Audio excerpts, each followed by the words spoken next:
A paz do Senhor Jesus, querido aluno da Escola Bíblica Dominical, aqui da classe dos adolescentes vencedores. Eu sou seu amigo, o pastor Janderson Nascimento, e estou segundo vice-presidente da Assembleia de Deus aqui em Vitória da Conquista, uma igreja pastoreada pelo pastor Davi Oliveira Boa Sorte. E hoje, pessoal, para a glória de Deus, chegamos na lição de número 12 aqui dessa classe, onde nós vamos tratar sobre o seguinte assunto: cremos na vinda de Jesus, uma boa esperança. Vamos ter uma lição hoje voltada para a vinda do Senhor, para o arrebatamento da igreja. Você que está chegando por aqui pela primeira vez, aproveita, se inscreve no nosso canal, passe a ser um dos nossos alunos, deixa aí o teu likezinho, o teu joinha, porque com isso você ajuda muito a gente a falar de Jesus e compartilhar também a palavra de Deus e alcançar mais vidas para Cristo. O Nota 10. Aproveita também, deixa aí teu comentário, hashtag Glória a Deus e participe conosco nessa ministração. Eu estou comentando as lições de adultos, jovens, juvenis, discipulado, adolescentes, vencedores, pré-adolescentes também. Tem muita coisa boa aqui no canal, tá? Inclusive o Facilita EBD, que pode ajudar muito você. Tudo isso que eu estou falando está no link aqui na descrição, tá bom? Então vamos deixar de conversa e vamos para a aula de hoje em nome de Jesus.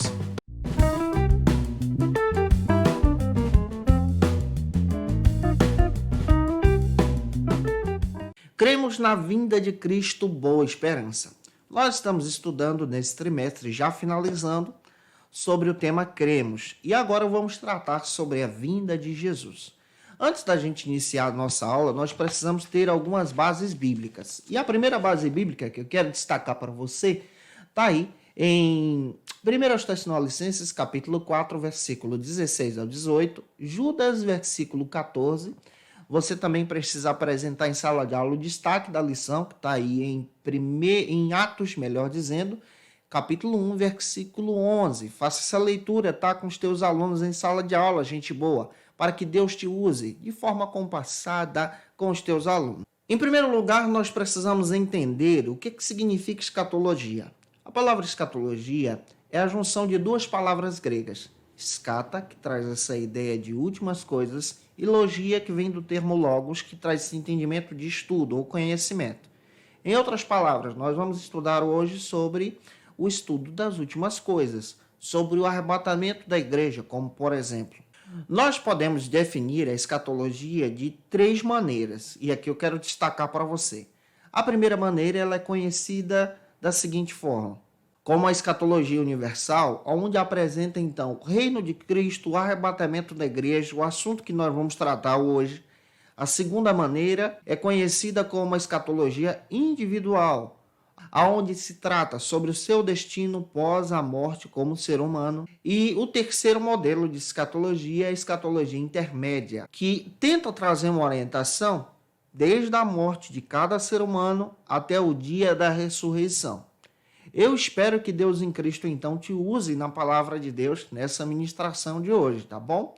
O primeiro ponto da nossa aula trata sobre o seguinte assunto aqui na EBD: a vinda de Jesus.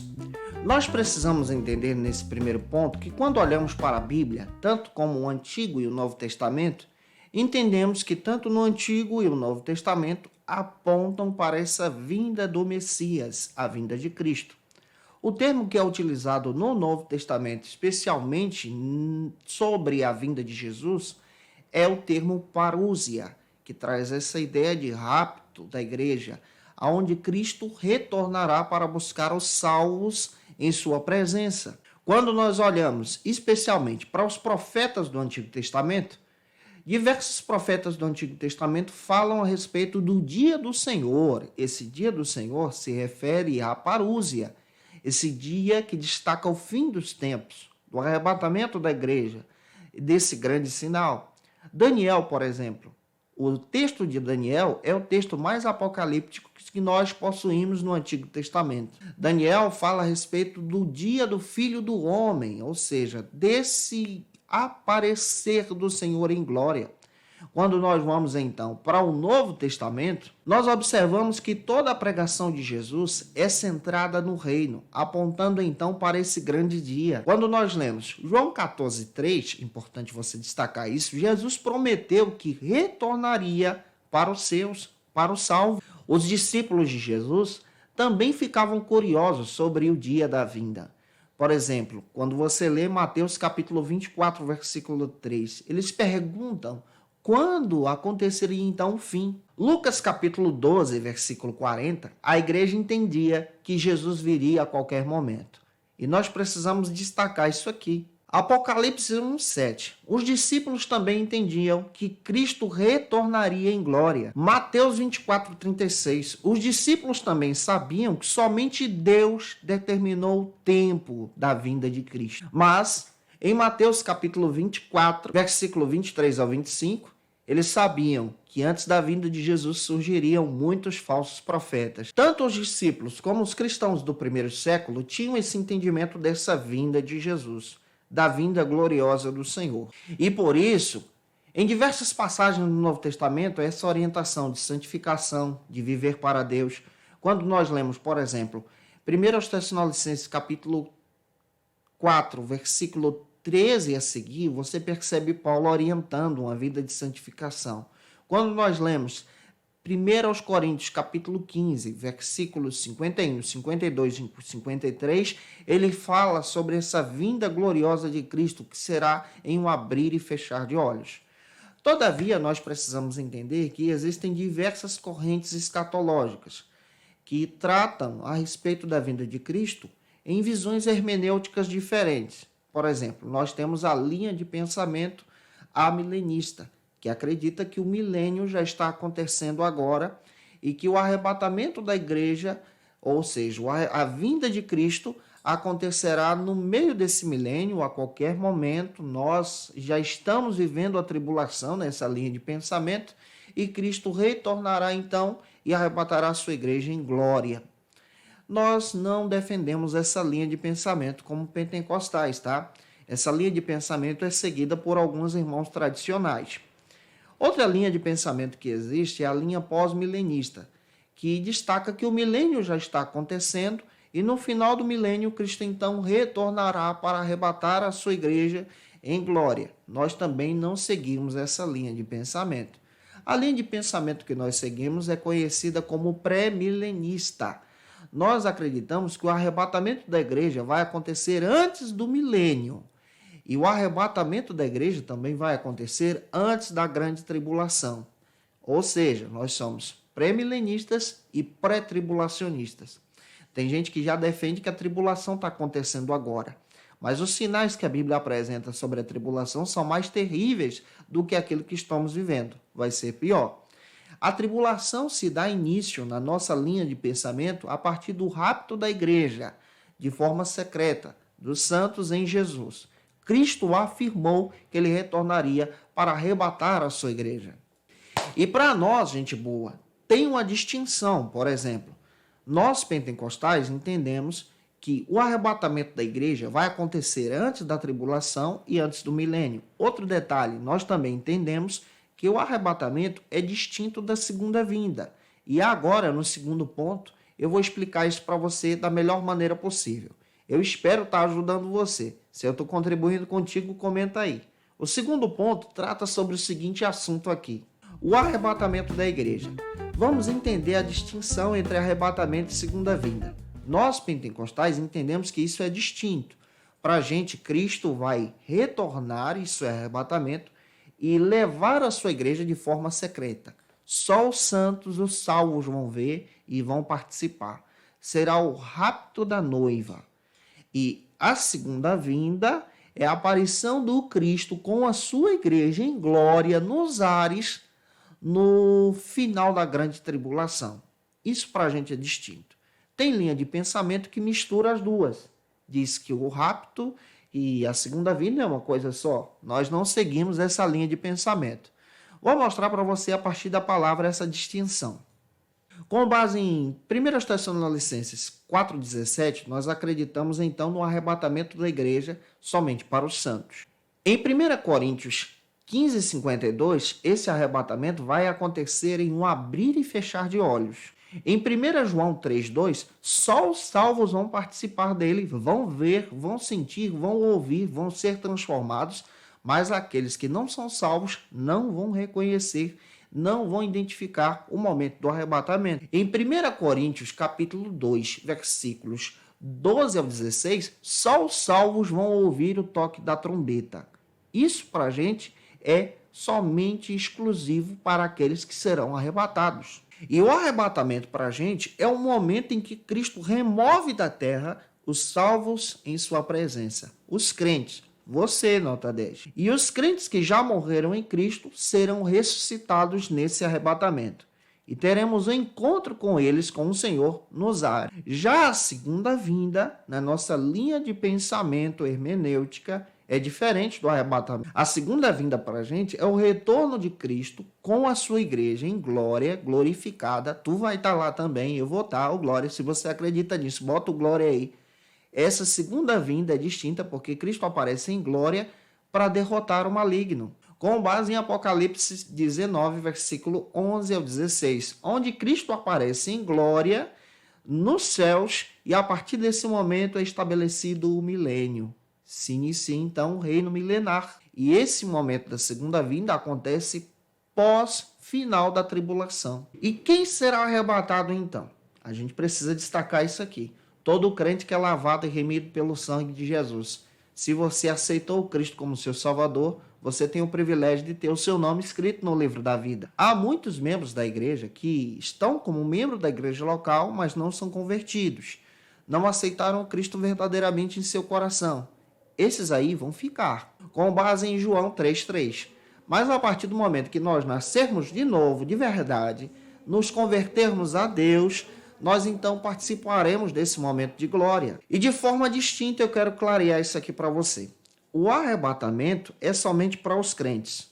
E esses crentes em Jesus que serão raptados, arrebatados, encontrarão com o Senhor nos ares. 1 Tessalonicenses capítulo 4, versículo 17. A segunda vinda já é para os crentes que já se encontraram com o Senhor nos ares, estão transformados de forma gloriosa e eles retornarão com o Senhor para a terra para estabelecer então o reino milenar, com base em Apocalipse 19, 14. A segunda vinda, na nossa linha de pensamento, acontece depois da grande tribulação.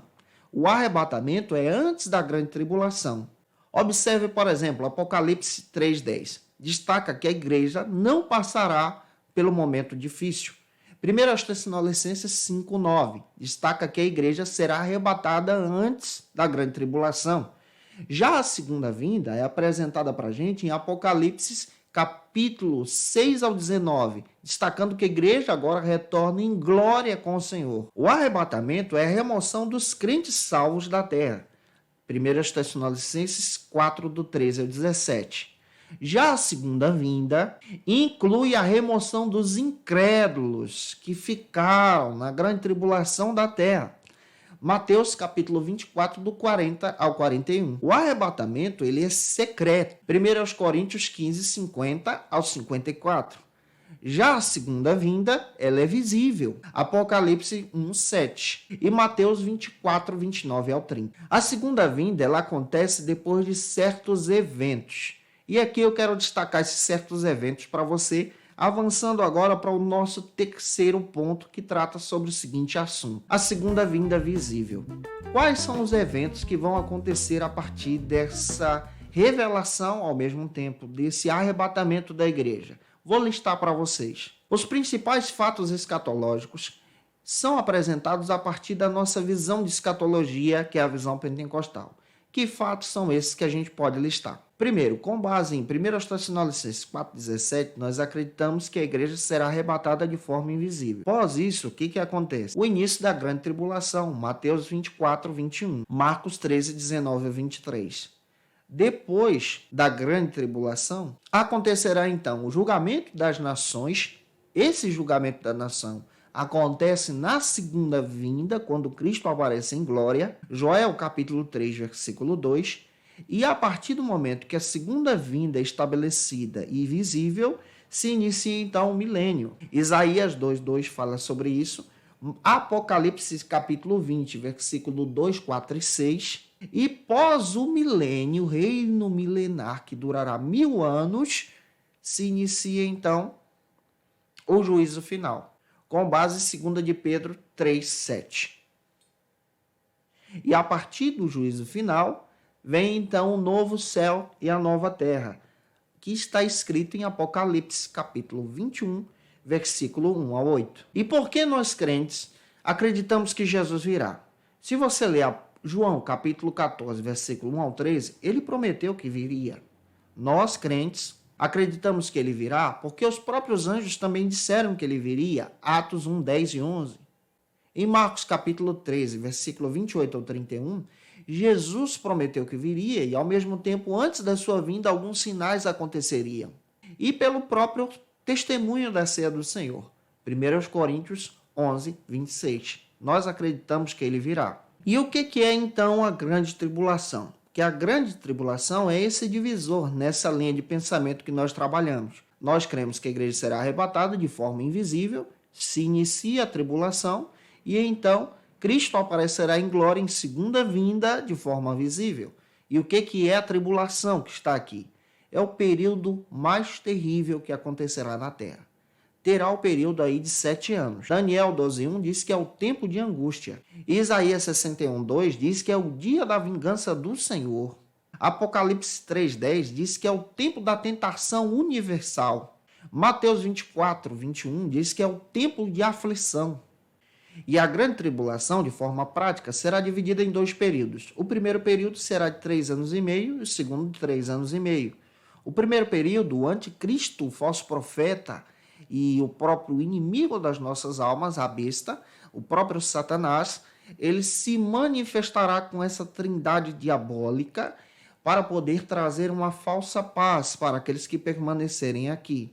Já o segundo período será denominado de grande tribulação, porque será um período pior, nunca visto, onde pela Bíblia nós vamos perceber então mortes terríveis, onde pela Bíblia há o registro então de um tempo de mortes terríveis, ao ponto de morrer 1/3 do mundo, Apocalipse capítulo 9, versículo 15, morte dos seres viventes do mar, Apocalipse 16, versículo 3, tormentos cruéis durante o período de 5 meses, Apocalipse 9:5. A aliança de Israel com o anticristo, Daniel 9:27. E a plenitude da injustiça no mundo, segundo aos Tessalonicenses 2:7.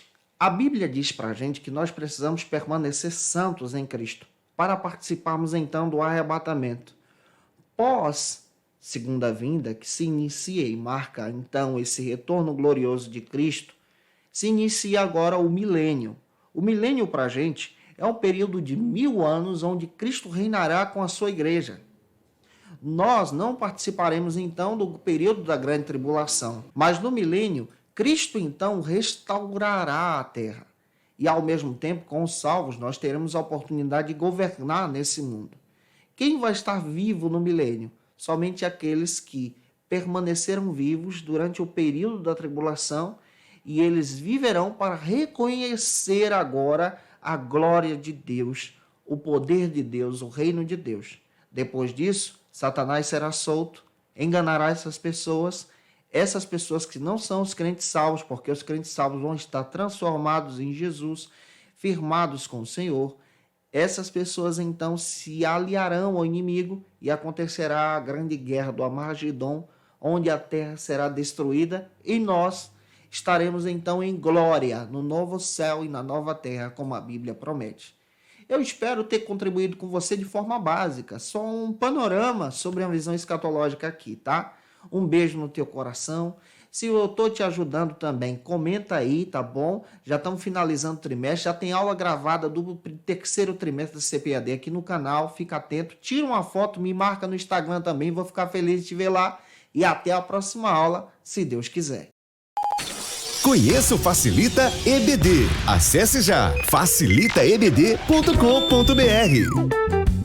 Uma plataforma exclusiva para você que deseja aprimorar e dinamizar as suas aulas da escola dominical. No Facilita EBD você encontra subsídios bíblicos e teológicos para dinamizar as suas ministrações na escola dominical, cursos bíblicos para aprimorar e te ajudar na sua leitura completa da Bíblia, treinamento dinâmico para professores e líderes da escola dominical. Tá esperando o quê para ser um dos nossos alunos? Vem pro Facilita EBD e torne-se um dos nossos assinantes. Acesse já facilitaebd.com.br.